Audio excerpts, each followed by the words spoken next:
రాష్ట్రానికి జరిగిన అన్యాయాన్ని జాతీయ స్థాయిలో ఎలుగెత్తాలని, హక్కుల సాధనకు అలుపెరగని పోరాటం చేయాలని అఖిల పక్షాలు తీర్మానించాయి.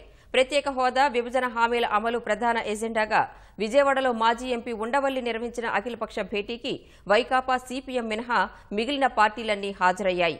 రాజకీయ వైరుధ్యాలు పక్కనబెట్టి రాష్ట్ర హక్కుల కోసం కలిసికట్టుగా పోరాడాలని నిర్ణయించాయి. విభజన హామీల అమలే ప్రధాన అజెండాగా విజయవాడలో వివిధ రాజకీయ పార్టీలతో మాజీ ఎంపీ ఉండవల్లి అరుణ్ కుమార్ సమావేశం నిర్వహించారు. ఇందులో తెలుగుదేశం నుంచి మంత్రులు సోమిరెడ్డి, నక్కా ఆనందబాబు, ప్రభుత్వం తరపున ప్రణాళికా మండలి ఉపాధ్యక్షుడు కుటుంబరావు, విశ్రాంత ఐఏఎస్ అధికారి ప్రేమచంద్రారెడ్డి పాల్గొన్నారు. జనసేన తరపున పార్టీ అధినేత పవన్ కళ్యాణ్, భాజపా నుంచి ఐవైఆర్ కృష్ణారావు, సిపిఐ నుంచి రామకృష్ణ హాజరయ్యారు. సుప్రీంకోర్టు విశ్రాంత న్యాయమూర్తి జస్టిస్ జాస్తి చలమేశ్వర్ సమావేశానికి ముఖ్య అతిథిగా వచ్చారు. విభజన వల్ల రాష్ట్రానికి జరిగిన అన్యాయం, ప్రత్యేక హోదా, కేంద్రం నుంచి రావాల్సిన నిధులపై నేతలంతా 3 గంటల పాటు చర్చించారు. కేంద్ర నిధుల విషయంలో భాజపా, తెదేపా మధ్య సమావేశంలో భిన్నాభిప్రాయాలు వ్యక్తమయ్యాయి. రాజకీయ ప్రయోజనాలను పక్కనపెట్టి రాష్ట్రం కోసం అందరూ పోరాడాలని జనసేన అధ్యక్షుడు పవన్ కళ్యాణ్ పిలుపునిచ్చారు. ఈ సమయంలో పోరాడకపోతే ఎప్పటికీ రాష్ట్రానికి న్యాయం జరగదని అభిప్రాయపడ్డారు.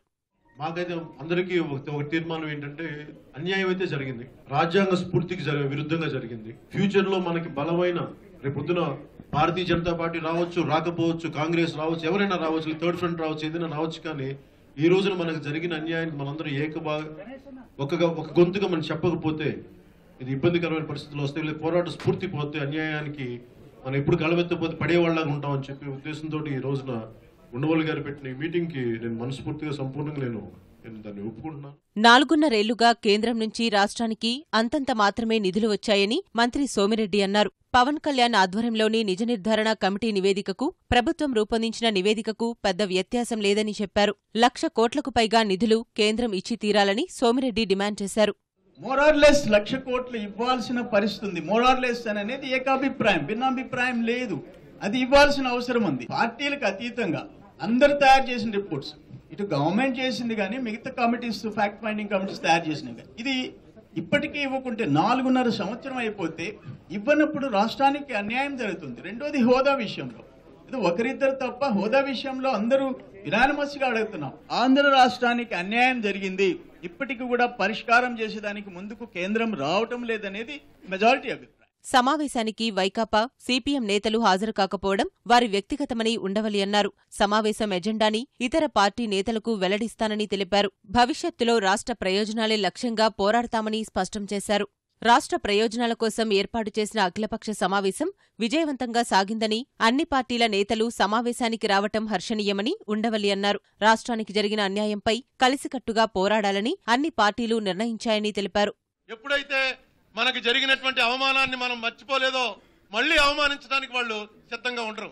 ఎందుకంటే ప్రతీకారం చేస్తామని. అదే మాట మీద నేను అడిగితే అందరూ వచ్చారు. వచ్చిన వాళ్ళు ఈ ఫైనాన్షియల్ మ్యాటర్స్ దగ్గరికి వచ్చేటప్పటికి కొంత బీజేపీ వారికి, టీడీపీ వారికి ఆ అకౌంట్ల దగ్గర చిన్న తేడా వచ్చింది. ఇక ముందు జరిగేటువంటిదైనా రాజ్యాంగబద్ధంగా జరగాలి. అది ఇక్కడి నుంచి ఎవరైతే దెబ్బతిన్నామో వాళ్ళ నుంచి ప్రారంభం కావాలి. దానికోసం ఈ సమావేశం ఏర్పాటు చేశాను. రేపు ఎలక్షన్లో ఏ పార్టీ వాళ్ళని ఎక్కుతారు, రేపు ఏమైనా అనుకోండి, ఎలక్షన్లు అయిపోయిన తర్వాత మాత్రం స్టేట్ ఇంట్రెస్ట్ లో ఒకటిగా పనిచేయాలి. పర్టికులర్ గా లోక్సభలో, శాసనసభలో స్టేట్ ఇంట్రెస్ట్ అని వచ్చేటప్పటికి అన్ని పార్టీలు కలిపి ఒకే తీర్మానం చేయాలి. మొత్తం అన్ని పార్టీల వాళ్ళు కూడా ఆంధ్రప్రదేశ్ కి సంబంధించినటువంటి ఇంట్రెస్ట్ విషయంలో పార్టీ వైరుధ్యాలు పక్కన పెట్టి కలిసి పనిచేస్తామని బీజేపీ, కాంగ్రెస్ తో సహా అందరూ ఈ మీటింగ్ లో ఒప్పుకున్నారు.